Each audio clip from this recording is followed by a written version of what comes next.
Olá, povo lindo! Hoje nós vamos trazer um tema super interessante para vocês. No vídeo de hoje, iremos falar sobre o Dia Nacional da Pessoa com Deficiência.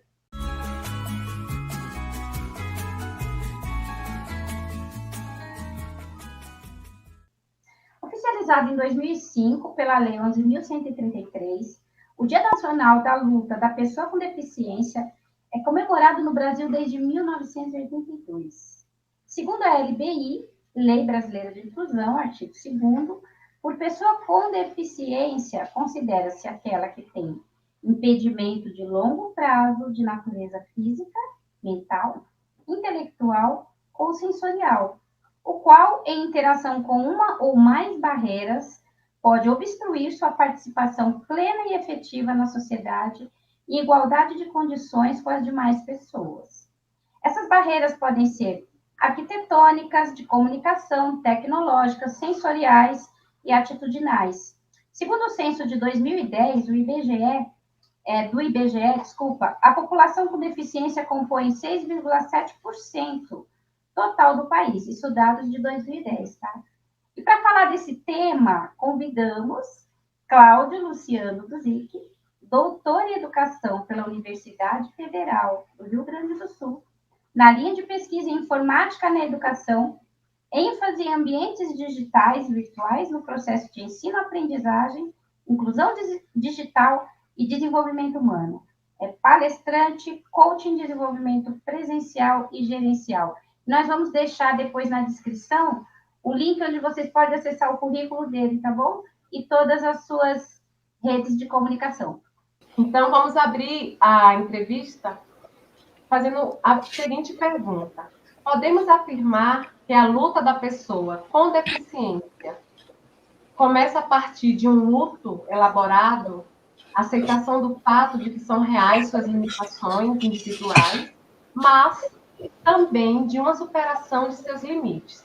Isso exige muita força egóica e resiliência. Fale um pouco da sua experiência nesse sentido.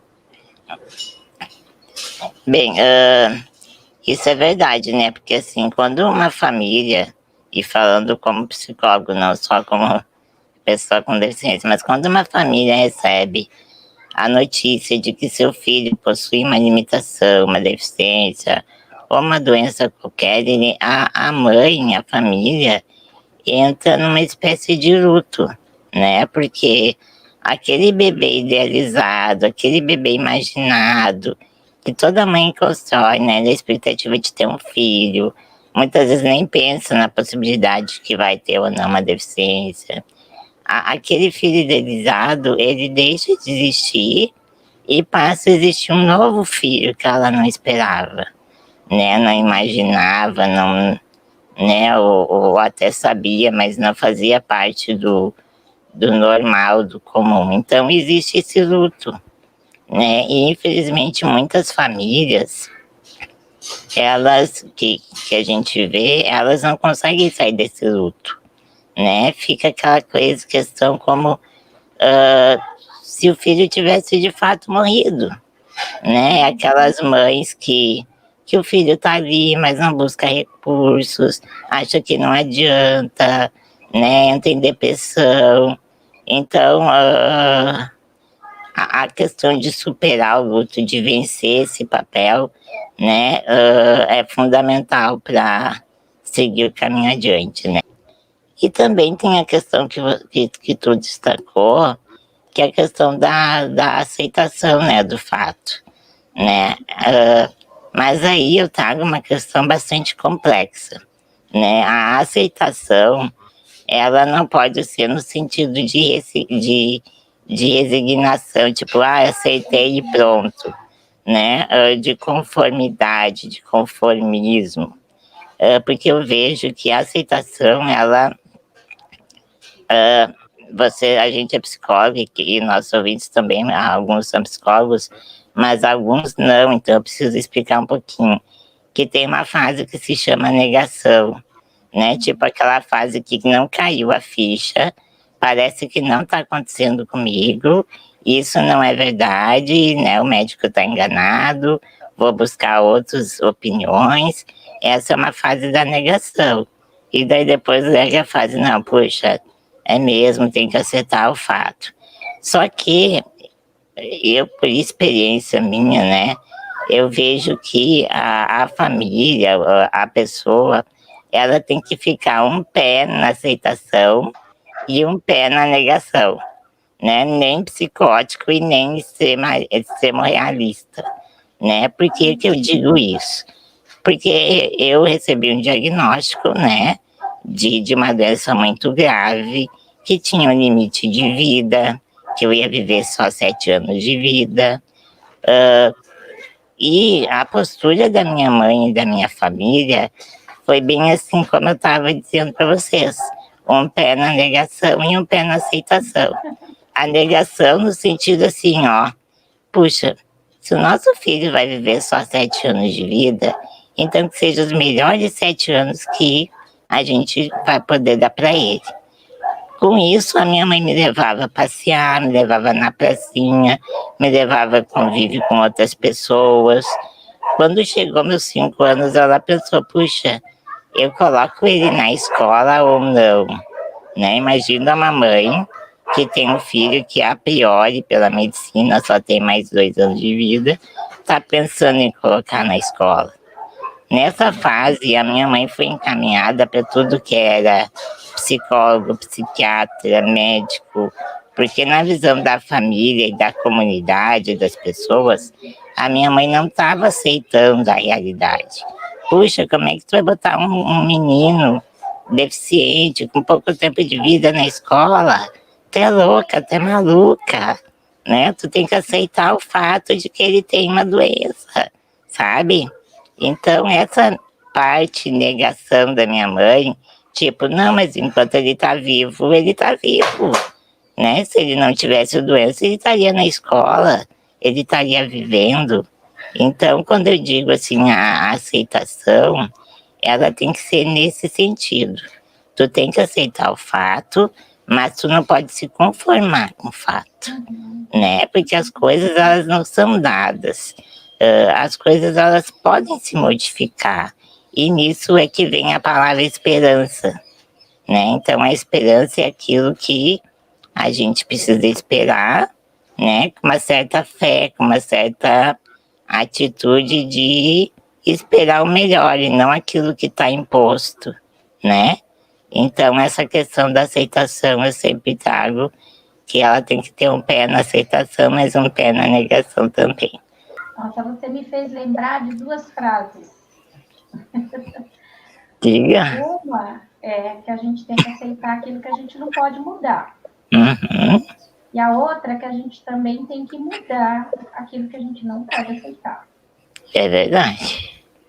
Dentro Isso daquilo que a gente não controla, que não tem como mudar, da condição que você viveu, tudo bem, né? A gente aceitar. Mas tinha muita coisa aí que pode ser mudada e foi mudada. E daí nessa frase, se eu não me engano, tem um complemento que diz que a gente tem que saber ter a sabedoria de distinguir uma coisa e outra. Né? Então a minha mãe, ela tinha sabedoria. Claro que ela não me exigia que eu fosse fazer muita coisa para caminhar, por exemplo. Mas ela podia me exigir que eu sorrisse, que eu aprendesse, né? Ela não ia me exigir coisas que estavam além né, do que ela via dentro de mim. Mas ela sabia distinguir aquilo que podia ser, né? E nisso entra também a questão de limites, né? Tá aí a questão que não está na pauta, mas muitas vezes não se dá limites, né, para a criança porque ela tem uma síndrome, uma deficiência, né? E minha mãe não, ela dava os limites naturais porque ela sabia distinguir. Cláudio, na sua fala, né, é até emocionante. Até me emocionei com sua fala agora. E sua mãe teve um papel super importante na sua vida, né? Ela deu também para você um significado na sua vida. Não colocou esse significado. Não, meu filho está aqui porque ele tem um propósito. algo. Sim. Uhum. Então, essa resiliência que ela buscou junto, essa força, né, na verdade, que ela buscou dentro dela, também, talvez ali você pequeno nem percebia, mas também você passava essa força para ela, que é o que Léo até colocou sobre essa questão da relação de afeto, né, que é super importante. Sim. Então, vocês estavam ali em conexão, o tempo todo conectado. Não era só conectado pela questão do útero, né? Não. Estava na barriga. Essa conexão perpassou tudo isso, na verdade. A minha mãe é psicopedagoga, né? Então, às vezes ela brinca. Ó, vou cortar o nosso cordão umbilical. Eu digo, não faz isso. E foi ele que fez, né? Ela buscar tudo isso, na verdade. Porque o nosso cordão cortaram. E ela teve um olhar sensibilizado de ver que o filho dela, que todo mundo era diferente. Não só você era diferente. Né? Todo mundo ali tinha, né, no âmbito, no momento, nesse convívio de vocês, todo mundo manifestava uma diferença. Então, você era igual a todo mundo. Sim. Por isso que eu digo, esse ponto de negação dela foi muito importante, né? Porque de não acreditar, não acredito que não posso dar o melhor para o meu filho. Eu posso sim, vou lá, vou seguir em frente. Cláudio, a gente pode entender que existe, né, para a pessoa com deficiência, uma luta interna, né, a gente já viu isso, né, de aceitação, de superação, né, quando a gente diz a gente acaba superando muitas coisas, mas também tem uma luta externa, né? A gente sabe que precisa ter uma força egóica, sua mãe deu um exemplo maravilhoso de força, de resiliência, que passou isso para você e você também acabou exercendo isso, né? Mas tem uma luta externa, né? De uma luta por garantia de direito, como saúde, trabalho, acessibilidade, né? Com relação à saúde, eu queria que você falasse um pouquinho da sua experiência, né? Do acesso ao serviço, desde os mais básicos até os mais complexos, de serviço de reabilitação, né? Bom, vou começar lá pelas lutas internas e depois vou chegando lá no serviço de saúde, né? Então, assim, a luta interna, ela existe no momento em que tu começa, eu tô falando enquanto de pessoa que nasceu com uma deficiência, né? Mas eu acho que isso é similar também para quando adquire uma deficiência. É quando tu começa a perceber que tu é diferente dos demais, que os outros começam a fazer coisas que tu não consegue, e daí tu te vê como diferente. E as primeiras vezes que eu comecei a me ver como diferente era com olhares das pessoas, né? Porque as pessoas, alguns ficavam olhando, alguns vovozinhos faziam o sinal da cruz quando me viam, né? Algumas mãezinhas diziam, ai, não olha, senão tu fica igual, sabe? Essas frases assim que claro que hoje existe bem menos. Mas na época de 80 isso era muito intenso. Então a minha mãe dizia, ai filho, não te preocupa, porque as pessoas não te conhecem, não sabem quanto que tu é querido, maravilhoso. E filho, acredita na fala da sua mãe, né? Então eu fui crescendo sabendo, bom, se a pessoa me olha diferente, é porque ainda não me conhece. Então eu sabia dar o tempo necessário de não só a pessoa me conhecer, mas como me fazer conhecido para ela.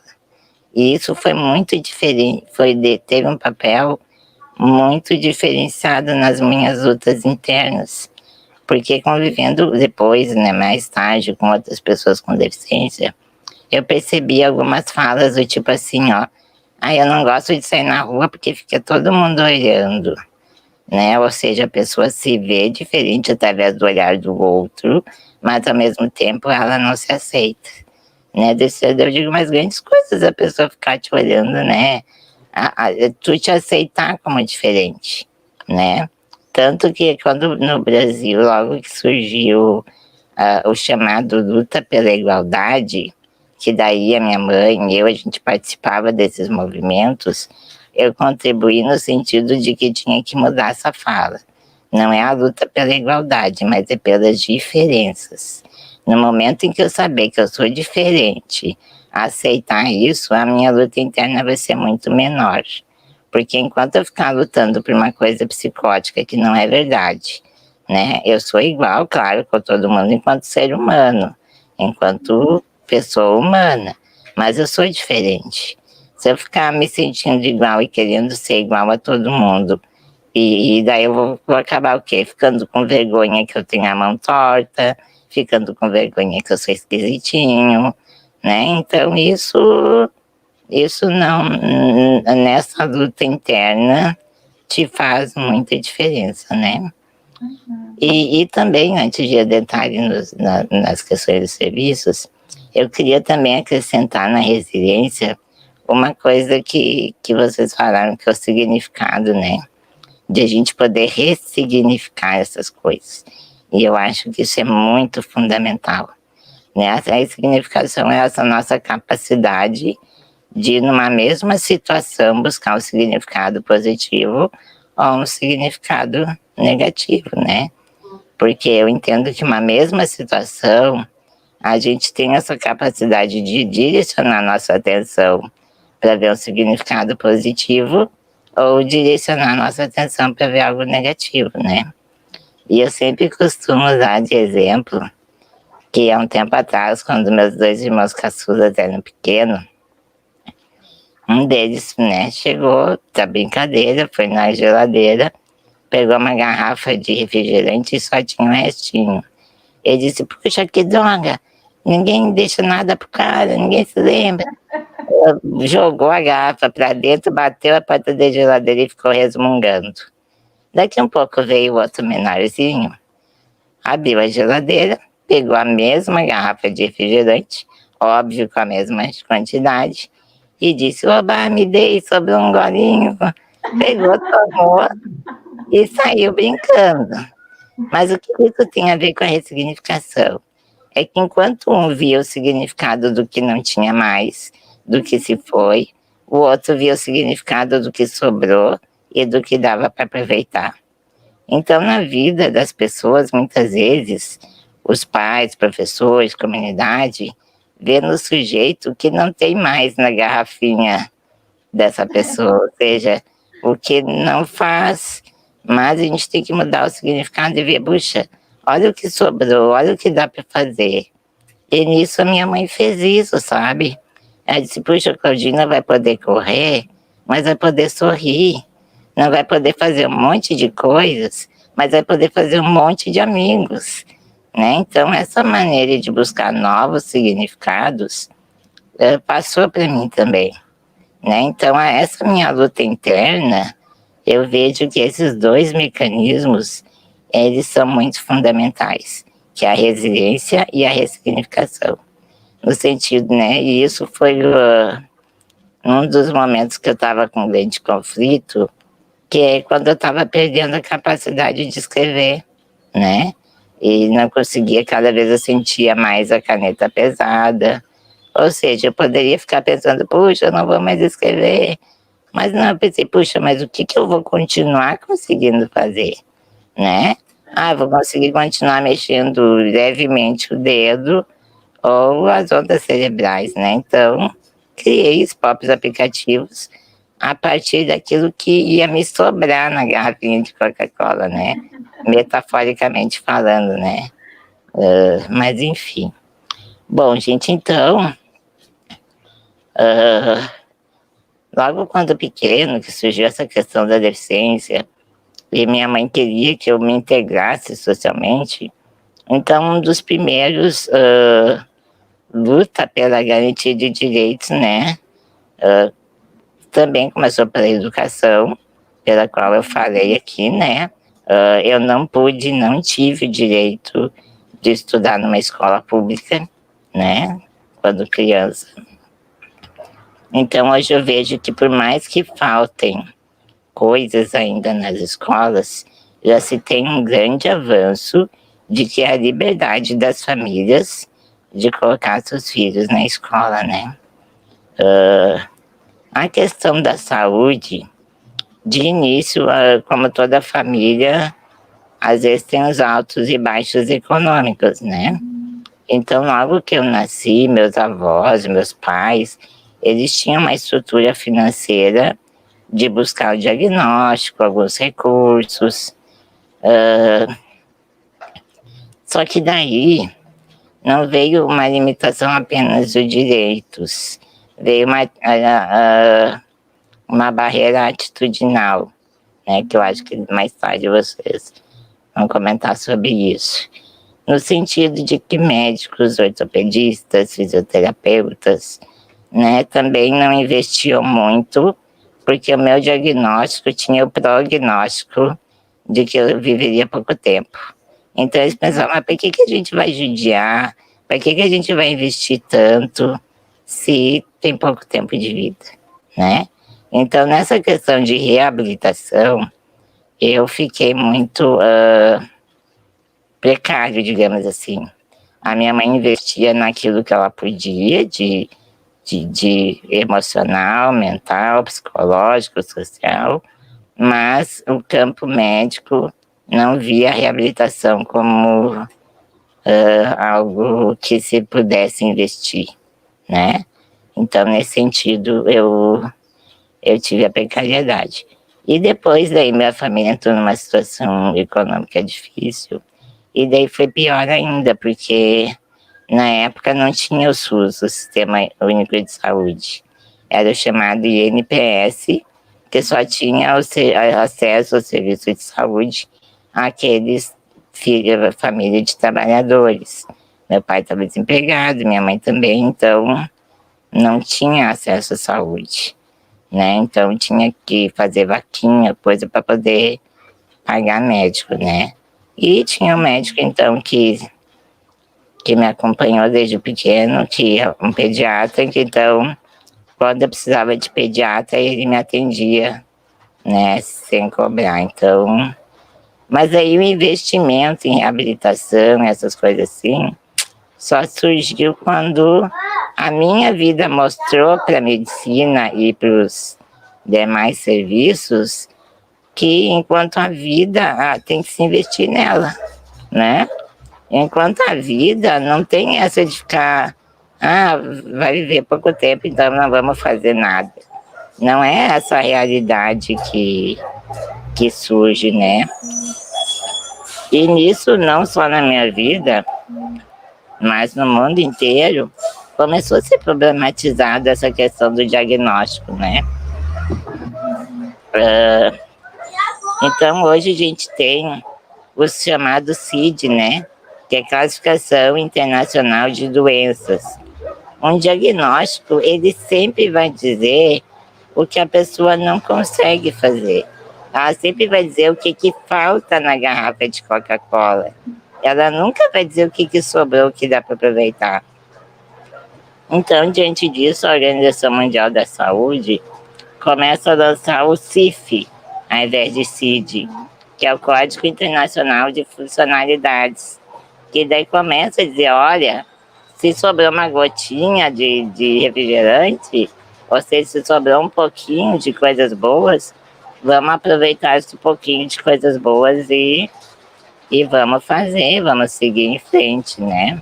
Daí hoje mesmo, com já uma estrutura de novo garantida e convênio médico e tudo, ainda falta bastante conhecimento da medicina em relação a doenças raras, né?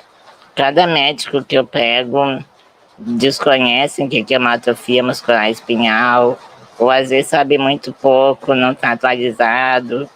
Então ainda existe eu vejo um despreparo médico em relação a doenças raras. E também em relação a pessoas com deficiência, né? Às vezes no trato, no manejo, na forma de lidar com as idiosincrasias, né? E a questão de protocolo médico também, né? Quando tu entra num hospital ou numa clínica, os médicos seguem o protocolo. Ele tem amiotrofia, então é indicado a fazer isso. Mas não verificam a vida daquela pessoa, né? Que aquela pessoa é única e singular. Então, nisso eu luto muito diariamente quando eu preciso fazer os tratamentos médicos, né? Aqui no Rio Grande do Sul eu sou acompanhado por um hospital público, né, federal. Não vou dizer o nome para não expor as pessoas, mas pela equipe médica eu teria que estar com uma traqueostomia, né, ficar num respirador 24 horas para evitar o risco de morte, porque esse é o protocolo, né? Na minha época, quando eu era criança, não existiam esses equipamentos modernos, né? Então, por exemplo, quando eu tenho muitos problemas respiratórios, então, para desobstruir o meu pulmão, a minha mãe aprendeu com os fisioterapeutas, tudo, a massagear de um lado, virar para o outro, fazer tapotagem, aspirar, fazer TEMP, que é um apertão no peito para desobstruir. Ou seja, é uma coisa mecânica que eu tenho o privilégio de ter uma fisioterapeuta mãe, né? Claro que ela não é fisioterapeuta, mas ela aprendeu com as fisioterapeutas. Então, praticamente, eu tenho fisioterapia todos os dias, 3 vezes por dia. Claro, de uma forma não profissional, mas de uma mãe, né, que faz isso. Só que hoje, com a modernidade, o sistema de saúde, ele não vai disponibilizar uma fisioterapeuta todos os dias para uma criança com matriomiografia. É mais fácil botar uma traqueostomia e ligar num aparelho, né? Só que isso limita a vida das pessoas, né? Isso, claro que evita. Eu mesmo já passei por situações de morte e sabe o que é tu não conseguir respirar e ao mesmo tempo tu ter que estar com calma para ensinar quem está contigo a apertar teu peito, a fazer as manobras, né? Então, claro que eu poderia ter, numa situação dessas, morrido, né? Mas a minha família sempre preferiu que eu tivesse uma vida intensa do que me colocar conectado num aparelho. Quer dizer, na época de infância nem tinha escolha, porque não tinha, né? Mas hoje é muito mais prático. Então, a medicina, por um lado, ela contribui bastante com as evoluções tecnológicas, mas, ao mesmo tempo, se pega atalhos, né? Atalhos no sentido de que é muito mais prático entubar, botar uma tráqueo, botar no respirador mecânico, do que ter fisioterapia 3 vezes por dia, todos os dias, né? Então, essas coisas é de a gente pensar também.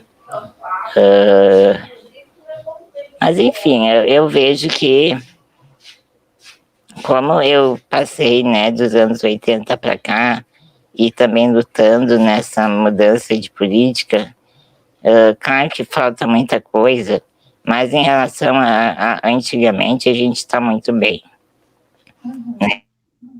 Que bom, né? Verdade.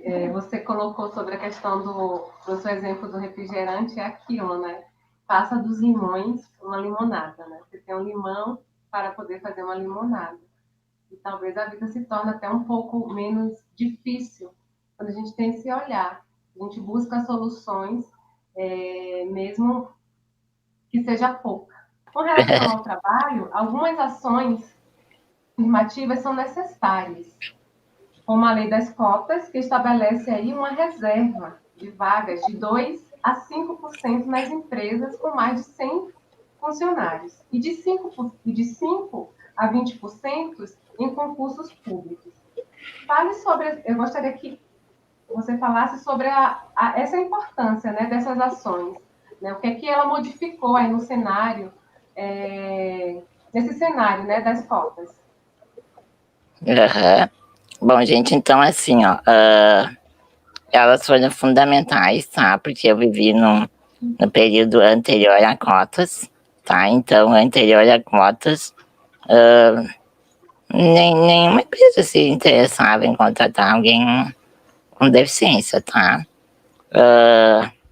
Então, logo que surgiu a questão das cotas e as empresas anunciavam vagas, eu era um dos que concorria a elas também, né? Então, eu chegava a ter vagas que dobrava a esquina de fila de cadeirantes e pessoas com deficiência para se incluir naquela uma vaga, duas vagas que se abria, né? E claro, a empresa ela vai buscar sempre, né, pelo menos na época que eu visualizava, a pessoa que tem a menor deficiência, né? Ou seja, pessoas com deficiência física que andam, pessoas surdas que ouvem, pessoas cegas que veem, sabe? Aquelas deficiências muito leves para preencher as cotas. Então, a pessoa com deficiência mesmo, que enfrentava barreiras, eram excluídas. E eu, então, como a minha deficiência é muito significativa, muito visível, mal eu entrava, eu já percebia a cara de espanto da pessoa, tipo, o que que essa criatura quer aqui, né? E só dizia tchau, obrigado, infelizmente tu não pode, não tem o perfil e tal. Não me dava nem a chance de falar, né? Então isso me magoava muito, mas como tudo na vida é erguer a cabeça, arregaçar as mangas, buscar alternativas, eu comecei a pensar, puxa, mas assim, ó, eu pensava para mim, né? Não me deram nem a chance de mostrar quem eu sou.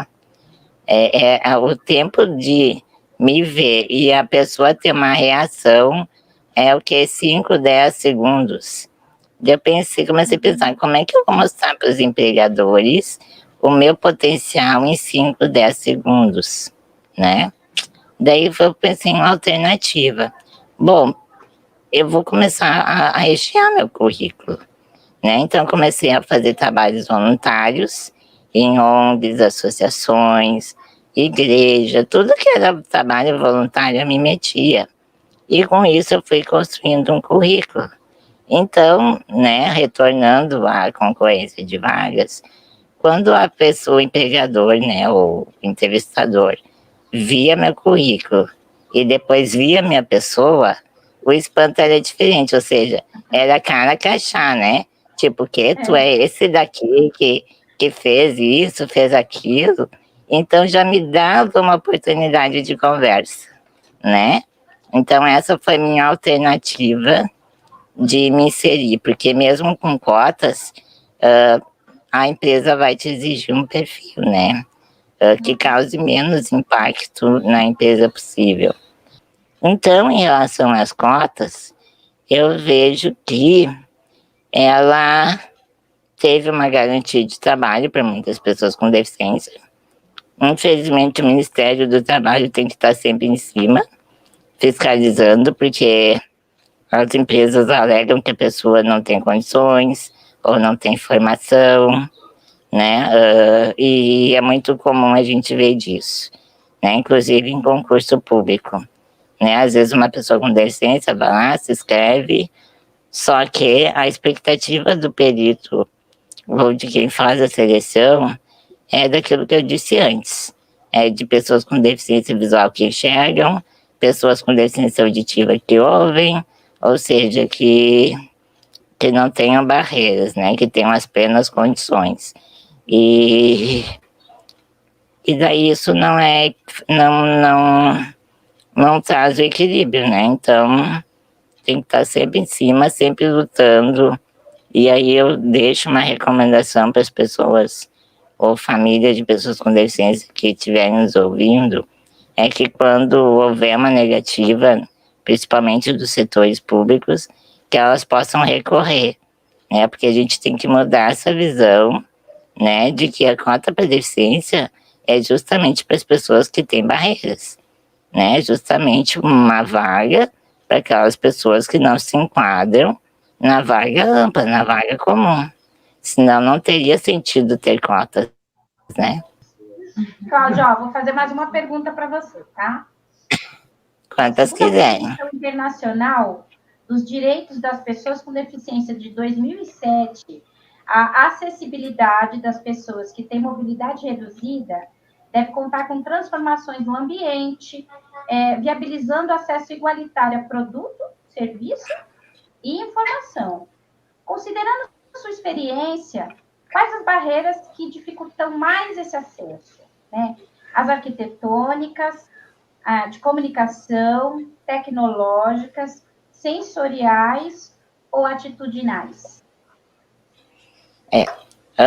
Na verdade, todas essas barreiras são barreiras, né? Eu vou sempre pegar o meu ponto de experiência, tá? Antes, o sujeito tinha que se adaptar ao ambiente. Hoje a gente vê essa mudança, né? O ambiente precisa estar adaptado às pessoas. E isso é uma coisa de extrema relevância, essa postura, essa política. Claro que é algo que precisa ser construído, né? A mudança ela não se dá de dia para a noite, ela precisa ter conscientização, ter construção. Por isso que eu acho que a maior barreira de todas é atitudinal. Por que que eu acho que é essa barreira? Por exemplo, quando eu fui inserido na minha primeira série numa escola, a minha sala era no segundo andar. Não tinha elevador, minha mãe tinha que subir no colo e também não tinha nada que preconizasse o meu direito a uma acessibilidade. Pelo contrário, já tinha que estar feliz em estar na escola. Então, a tarefa de superar os degraus não era da sociedade, era meu, né? Hoje é o contrário, hoje é... Mas aí, diante dessas lutas, depois, por exemplo, no ensino médio já tinha leis que amparassem o meu direito de matrícula numa escola pública. Eu vou citar para vocês o exemplo do meu primeiro dia de aula. Né? Eu cheguei na escola, a minha mãe fez como ela fez a vida inteira na minha outra escola, né? Ela me largava na escola e depois ia e me buscava. Então, era uma nova escola, tudo novo, só que a minha mãe entrou na rotina do automático, me deixou na escola e saiu, né? Fiquei ali com alguns colegas da antiga escola. E daí veio a diretora e disse assim: Claudinho, cadê tua mãe? Eu disse assim: minha mãe já foi. A gente tem que dar um jeito de ligar para ela para vir te buscar. Daí, né, todos, eu e meus colegas perguntaram: por quê? Daí a diretora disse: não, é que a tua sala é no segundo andar, não tem elevador. Eu já entrei em contato com a corregedoria de ensino para adaptar, mas até que eles tomem uma providência, tu vai ter que esperar em casa, daí a gente te liga e tal. Daí meus colegas disseram assim: não, Sora, a gente sobe ele. Da diretora: vocês sobem ele? Não, não, não, não, imagina se ele cai, a responsabilidade é minha, a culpa vai ser minha, eu que vou ter que responder por isso. Deles tentando tranquilizar a diretora, disse assim: basta, você não sabe quantas vezes a gente já derrubou essa criatura, porque eu brincava de porque eles brincavam de pega-pega comigo, brincavam de jogar bola e, sabe, alguns tombos eu já levei, enfim. Só que daí a diretora ficou mais preocupada ainda, daí não deixou que eles me subissem. Daí então eles se organizaram e pensaram assim: não, Sora, Claudinho não vai para casa. A gente vai fazer assim, ó. 2 deles foram para a sala de cima, onde seria a minha sala, e disse para a turma: ô gente, nós temos um colega que ele é cadeirante e ele não pode subir. Então, como ele é nosso colega, a gente vai ter que achar um espaço lá embaixo para estudar com ele, nem que seja no pátio. Enquanto os 2 foram fazer esse comunicado, os outros 2 procuravam um lugar no térreo. Eles acharam uma sala e disseram: gente, vocês vão ter que ir para a turma lá de cima, porque a nossa turma vai ter que vir para cá por causa de um cadeirante. Ou seja, os próprios colegas, né, que estavam habituados comigo, fizeram essa troca de sala, né, e eu não precisei voltar para casa. E daí, nessa sala que eles acharam no térreo, tinha um corredor que tinha um degrauzinho, assim, nada muito alarmante, os colegas me ajudavam a subir e descer. E daí, nesse mesmo primeiro dia, a diretora disse assim: Claudinho, tu não te preocupas, que eu já mandei providenciar uma rampa para botar aqui. Gente, eu me formei na escola e a rampa não veio. Coisa de escola pública, né? Mas não faltou apoio dos colegas, e aquela atitude fez com que eles não inviabilizassem o meu direito de estudar, né? Então eu vejo assim, ó, pode ter um lugar que tem um elevador, mas se não tiver a atitude de alguém que ajude, não adianta nada a acessibilidade. E do contrário é verdadeiro. Pode ter um lugar que não tem elevador, mas se a atitude for de te incluir, algum jeito vai se dar, né? Então, todas as outras barreiras são necessárias, são importantes, mas a atitudinal é a melhor barreira de se combater. E não é por palavra escrita, é por figuras, né? Por figura. Verdade.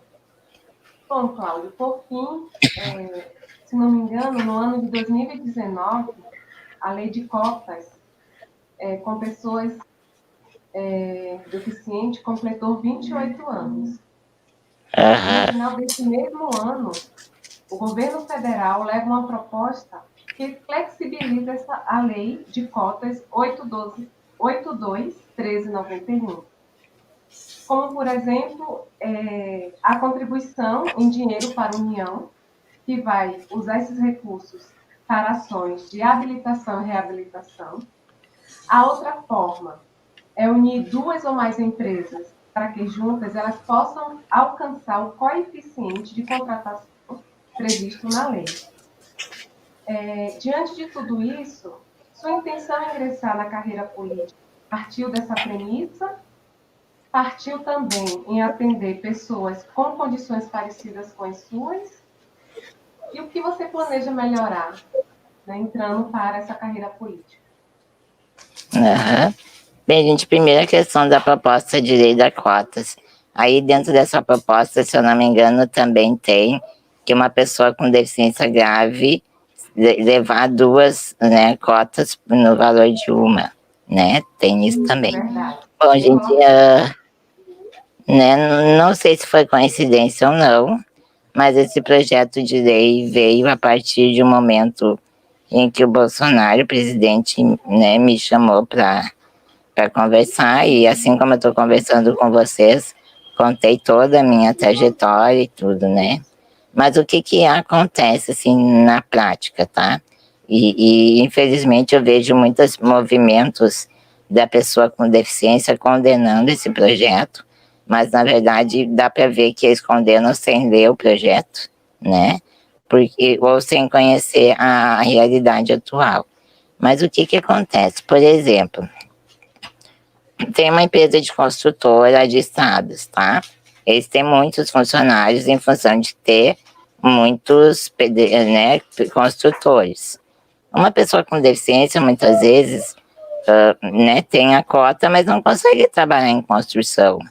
Só que aquela empresa, ela é de construção, né? Então, como é que você vai botar um cadeirante e virar cimento, né? Não digo que não exista, não digo que não tenha, né? Mas em função de grandes empresas, isso é insalubre, né, para a pessoa com deficiência. Então, tem a inviabilidade. No escritório dessa empresa, às vezes tem 10, 20 pessoas trabalhando, tu não vai botar 10, 20 cadeirantes dentro de um escritório, né? Então, o que acontece? Essa empresa acabava tendo que ou pagar multas ou tendo que se justificar porque que não consegue colocar cota. Então, esse projeto visa, por exemplo, poder se associar com outra empresa. Digamos que tem uma pessoa com deficiência ali no bairro, vou chutar aqui no Parque Amador, né, que está se candidatando a uma vaga para essa construtora. A construtora não consegue encaixar ele. Então, a construtora pode, por exemplo, se associar tipo, com o mercado do bairro daquela pessoa. Olha, tu deixa meu funcionário, né, cadeirante, trabalhar aí no teu mercado, né, porque aí é melhor para ele do que lá na construção, entende? Então, isso aí visa solucionar esse problema de encaixe, né? A outra questão, digamos que uma empresa aqui da cidade onde eu moro seja multada porque tem a vaga e não preenche a pessoa. Essa multa vai para o fundo que o município tiver. Aqui em Esteio, por exemplo, não tem um fundo municipal da pessoa com deficiência. Vai para o fundo, por exemplo, da cultura. Então, esse dinheiro da multa é direcionado para a cultura, não é direcionado para a habitação. Então, esse projeto visa pegar o dinheiro dessas multas e destinar para a política correta, para a política que é certa, né? Pagou multa porque não pode, então pega esse dinheiro e vai para a reabilitação. Ou supondo uma empresa que, vou usar o exemplo dessa construtora, ela não consegue uma outra empresa para fazer um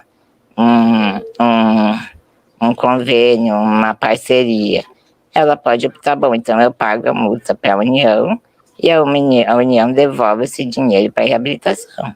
Porque o que a gente vê aqui tem clínicas de reabilitação que, se não for por campanhas sociais, elas não se mantêm, elas não têm dinheiro, né? A Zapaz é exemplo disso, né? Quantas vezes a gente vê essas clínicas de reabilitação fazendo rifa, fazendo vaquinha, porque não tem dinheiro, sendo que o dinheiro que muitas vezes iria para a reabilitação está indo para outros fins, né? Então, pode parecer, né, como havia alguns argumentos, mas aí a empresa vai optar em pagar o dinheiro ao invés de contratar alguém. Não, muitas vezes a empresa já não está contratando alguém, né? Então, pelo menos destina um lugar para reabilitar pessoas e inserir elas no local de trabalho. E a outra questão que também disseram, vai diminuir o número das cotas, é justamente para essa realidade que eu citei no início. A empresa, ela contrata pessoas com deficiência leve, né? Porque a pessoa com deficiência grave ou limitadora, querendo ou não, exige mais custo para a empresa. Precisa de um auxiliar, precisa fazer adaptações. Então, as empresas não contratam pessoas com deficiência grave. E isso eu assistia muito quando eu era delegado da pessoa com deficiência, nas conferências nacionais, né? Muitos cegos, surdos, dizendo, olha, eu não consigo emprego, a empresa só quer cego que vê, só quer ouvinte surdo que ouve. Então, qual era a proposta?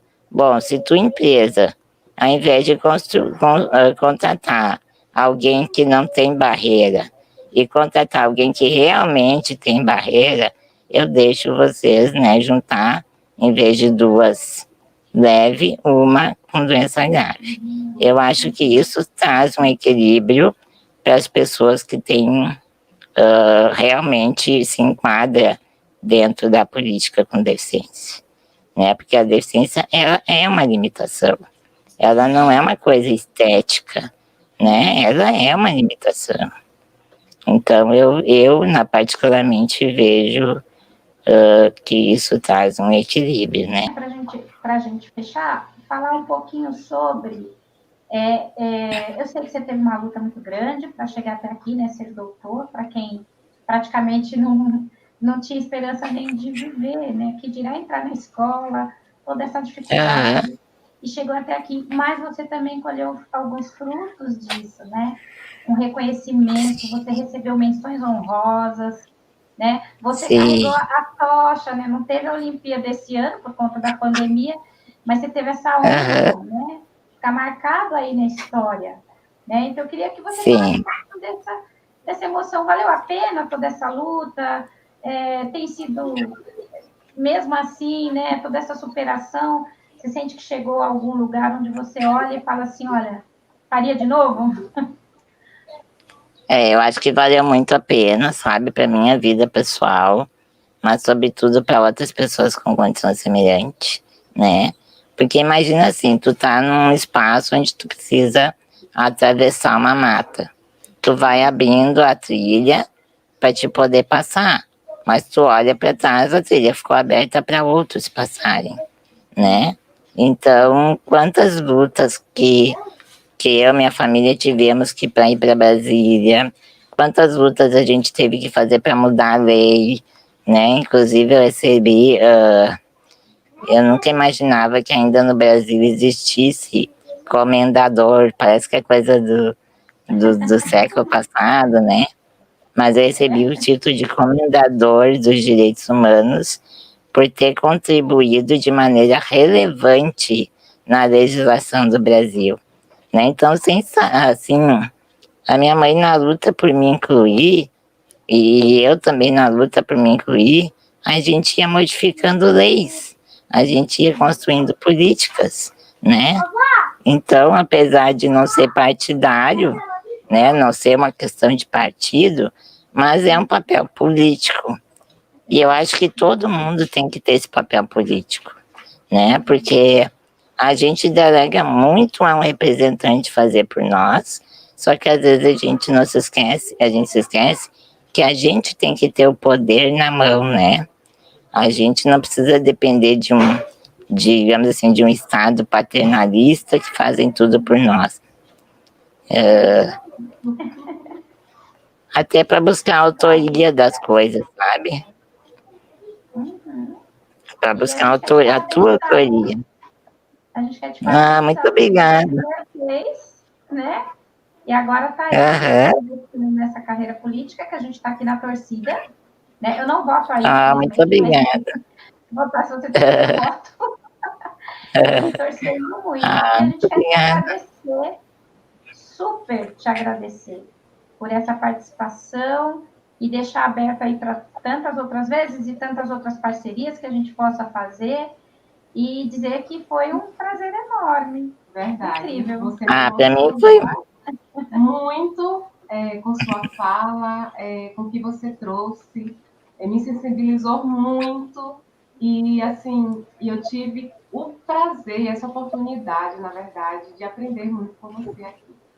Foi muito gratificante. Muito obrigada. Com muita gratidão esse momento. Eu também. Me emocionei bastante.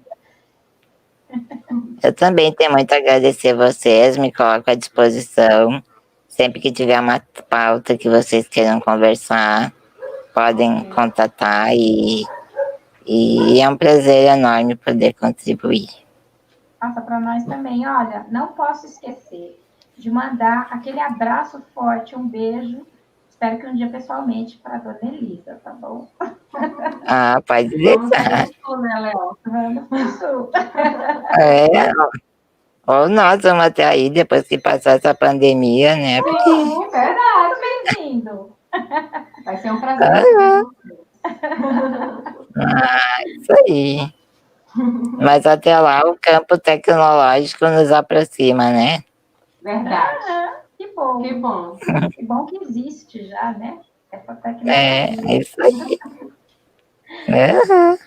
Tá bom. Então tá, gente. Um beijão no coração de vocês.